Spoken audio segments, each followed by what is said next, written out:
एक समय में हमारी दुनिया में डायनासोर का राज था। वो चलते थे जहाँ हम चल रहे हैं, इसी हवा में सांसें ली, इसी धरती पर लड़ाइयाँ लड़ी। इन दैत्याकार बड़े विचित्र डायनासोर्स ने करीब 16 करोड़ सालों तक इस धरती पर राज किया। इन डायनासोर की कई हजार प्रजातियां थी। इनमें से कुछ शाकाहारी थे तो कुछ मांसाहारी। कुछ डायनासोर्स बहुत ही शांत स्वभाव के थे तो वहीं कुछ डायनासोर बहुत ही हिंसक और खतरनाक थे। इस समय डायनासोर सभी आकारों में फल फूल रहे थे और इनकी सैकड़ों प्रजातियां इस दुनिया में मौजूद थी। ये उस समय के सबसे सफल जीव थे। लेकिन फिर अचानक ऐसा क्या हुआ? आखिर वो कौन सी घटना थी जिसने इनका नामो निशान ही मिटा दिया? इसे जानने के लिए हमें करोड़ों साल पीछे जाना होगा और डायनासोर्स के अंतिम दिन को करीब से देखना होगा। तो आइए चलते हैं आज से 65 मिलियन साल यानी कि 6 करोड़ 50 लाख साल पीछे।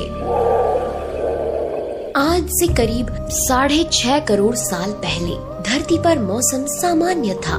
दुनिया गर्म और सुखद थी और अधिकांश भूमि हरे भरे जंगलों और पेड़ फूलों, फन और खरबों क्रीटर्स से ढकी हुई थी। चारों ओर सूरज की रोशनी बिखरी हुई थी। लंबे लंबे पेड़ों से टकराती समुद्र की ठंडी हवाएं और चारों तरफ डायनासोर के चिल्लाने चिंघाड़ने की आवाजें। इन डायनासोर्स के अलावा यहाँ एक और प्रजाति भी थी जो दिखने में बहुत ही छोटी थी और ये आज के चूहे जैसी दिखती थी, जो आगे चलकर मैमल्स की हजारों प्रजातियों में विकसित होने वाले थे।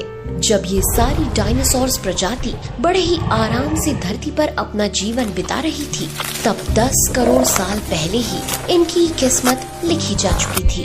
10 करोड़ साल पहले एक छोटा एस्ट्रॉइड का टुकड़ा जो सुदूर अंतरिक्ष से आ रहा था, वो पृथ्वी से लगभग 20 करोड़ मील दूर मंगल और बृहस्पति के बीच बने क्षुद्र ग्रह बेल्ट में घूम रहे एक बड़े एस्ट्रॉइड से जा टकराता है। इस टकराव से उस बड़े एस्ट्रॉइड की दिशा बदल जाती है और वो क्षुद्र ग्रह बेल्ट से निकलकर सीधे पृथ्वी की ओर 22,000 मील प्रति घंटे की रफ्तार से बढ़ने लगता है। अभी हम एक अनाम क्षुद्र ग्रह को देख रहे हैं जो पृथ्वी की कई हजार या कहें करोड़ों प्रजातियों की हत्या करने वाला है। इसका आकार माउंट एवरेस्ट से काफी बड़ा है और ये समुद्र की सतह से लेकर वायुमंडल तक ऊंचा और विशाल है। जब ये एस्ट्रॉइड पृथ्वी से 3,84,000 किलोमीटर की दूरी पर था, तब धरती से शायद डायनासोर का अंत न होता यदि ये एस्ट्रॉइड पृथ्वी के उपग्रह चांद से टकराता। लेकिन नियति को कुछ और ही मंजूर था, इसलिए ये बड़ा एस्ट्रॉइड चांद के बहुत नजदीक से गुजर गया। 40 किलोमीटर के व्यास वाला 2 ट्रिलियन मेट्रिक टन का ये एस्ट्रॉइड प्रत्येक सेकंड के साथ साथ धरती के करीब बढ़ता जा रहा था। ये एस्ट्रॉइड जब पृथ्वी के वातावरण के संपर्क में आया तो इसकी रफ्तार एकाएक 70,000 किलोमीटर प्रति घंटा हो गई। पृथ्वी के वायुमंडल में घुसते ही घर्षण की वजह से ये एक भयानक आग के गोले में बदल गया। इसे अंतरिक्ष और जमीन के बीच की पतली सी परत से गुजरने में केवल कुछ ही सेकंड लगते हैं। ये एस्ट्रॉइड युकाटन प्रायद्वीप के तट की ओर तेजी से बढ़ता है और ध्वनि से लगभग 60 गुना की गति से वातावरण में प्रवेश करता है। ये इतनी रफ्तार से धरती की ओर बढ़ रहा था कि सिर्फ 4 मिनट में इसने अटलांटिक ओशियन को पार कर लिया। धरती की सतह से 500 मील ऊपर इसकी चमक इतनी अधिक है कि विशाल अलामोसोरस के शरीर का मांस पारदर्शी नजर आने लगता है। इसकी चमक इतनी ज्यादा थी कि धरती पर टकराने से पहले ही हजारों जीव आग के इस दहकते गोले को देखकर पूरी तरह अंधे हो चुके थे। ये जीव उस उल्का को देख नहीं पा रहे थे, लेकिन वो उसकी भयानक गर्मी को महसूस कर रहे थे। कुछ ही क्षणों में ये एस्ट्रॉइड मैक्सिको की खाड़ी के उथले समुद्र और निचले तल से टकराता है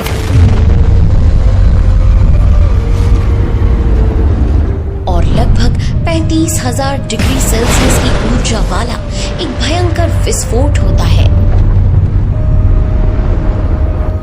इसके प्रकाश की चमक आकाश को अचानक रोशन कर देती है इस टकराव का विस्फोट लगभग 10 हाइड्रोजन बम के विस्फोट के बराबर था। इससे समुद्र तल हजारों डिग्री सेल्सियस पर पिघलकर उबलता गर्म प्लाज्मा बन जाता है और विस्फोट से इतनी ज्यादा ऊष्मा निकलती है कि ये लगभग 1500 किलोमीटर के दायरे में तुरंत सब कुछ जला देता है। इस जगह पर हवा का तापमान 600 डिग्री तक पहुंच जाता है, जिससे डायनासोर जिंदा ही जलने लगते हैं। विशाल विस्फोट वातावरण से टकराकर टकराव वाली जगह के पास 2000 किलोमीटर प्रति घंटे की सुपरसोनिक गति से एक शॉक वेव पैदा करता है, जो हजारों जानवरों को तुरंत भाप बनाकर उड़ा देता है। साथ ही इस सुपरसोनिक शॉक वेव से इमारतों के आकार की चट्टानें हवा में उड़ जाती हैं। इस सुपरसोनिक वेव से टकराकर हर मिट्टी, वनस्पति या जानवर के टुकड़े हो जाते हैं और ये हर एक चीज को हजारों किलोमीटर दूर फेंक देती है। जब इमारतों के आकार की चट्टानें वापस नीचे आती हैं, तो विशाल अलामोसोरस जैसे डायनासोर को नीचे दबाकर खत्म कर देती है। ये विस्फोट इतना शक्तिशाली होता है कि इसके टकराते ही धरती की लाखों टन धातु अंतरिक्ष में फैल जाती है। टकराव वाली जगह पर 180 किलोमीटर चौड़ा और 25 किलोमीटर गहरा गड्ढा बन जाता है। विस्फोट के कारण इस गड्ढे का सारा मेटल और पत्थर आसमान में धूल के बादल में बदल जाते हैं। 16 मिनट 40 सेकंड बाद जमीनी टकराव की वजह से धरती के अंदर चारों ओर 11.1 तीव्रता की भूकंपीय तरंगें उठने लगती हैं। 11 तीव्रता का भूकंप शायद अरबों वर्षों में किसी भी जीवित प्राणी का अब तक का सबसे शक्तिशाली भूकंप है। इस वजह से समुद्र में विशाल काय लहरों का निर्माण हुआ। ये लहरें लगभग 1 किलोमीटर ऊंची सुनामी में बदल गई और एक के बाद एक सुनामी की लहरें चारों तरफ पड़ने लगी। भूकंपीय तरंगों ने धरती पर मौजूद सभी सक्रिय ज्वालामुखियों को दहका दिया। ये भूकंप इतना शक्तिशाली था कि इससे भारत में जगह जगह ज्वालामुखी विस्फोट होना शुरू हो गए, जो 30,000 वर्षों तक दहकते रहे और आधे भारतीय उपमहाद्वीप को इसने लावा से ढक दिया। यहाँ तक कि टकराव से पृथ्वी के दूसरे छोर पर धरती कई 100 मीटर तक फट गई, जिसके कारण जगह जगह डायनासोर का विनाश शुरू हो गया। धरती के महाविनाश की प्रक्रिया आरंभ हो चुकी थी। इस भयानक विस्फोट में रेडिएशन की मात्रा इतनी बढ़ गई कि इसके 1500 किलोमीटर के दायरे में आने वाले सभी जीव जलकर पूरी तरह राख के ढेर में बदल गए। इस महाविनाश में उड़ने वाले टेरासॉर्स इन जमीनी खतरों से तो बच निकले, लेकिन ये तो महाप्रलय की बस शुरुआत मात्र थी।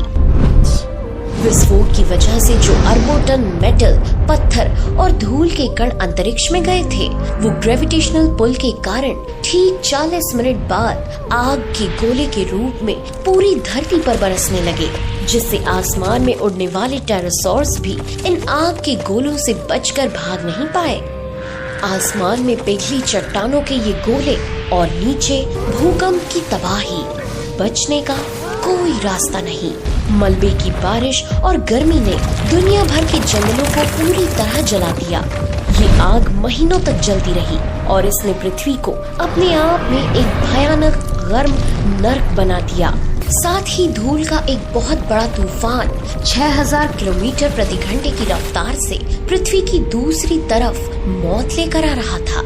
ये प्रलयंकारी तूफान इजेक्टा क्लाउड से बना था, जिसका तापमान 1500 डिग्री सेल्सियस था। इस गर्म और खतरनाक गैसों से भरी तूफान की चपेट में आने वाले हजारों जीव और पेड़ जल रहे थे।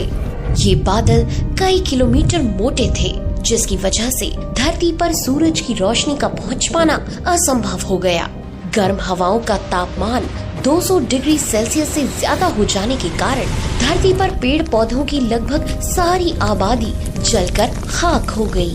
विस्फोट के 90 मिनट बाद धरती का तापमान 300 डिग्री सेल्सियस तक बढ़ गया। इसकी वजह से जो डायनासोर्स विस्फोट के इलाके से कोसों मील दूर थे, वे भी इस गर्मी से बच नहीं पाए। टकराव का दिन समाप्त होते होते हजारों डायनासोर्स मर चुके थे।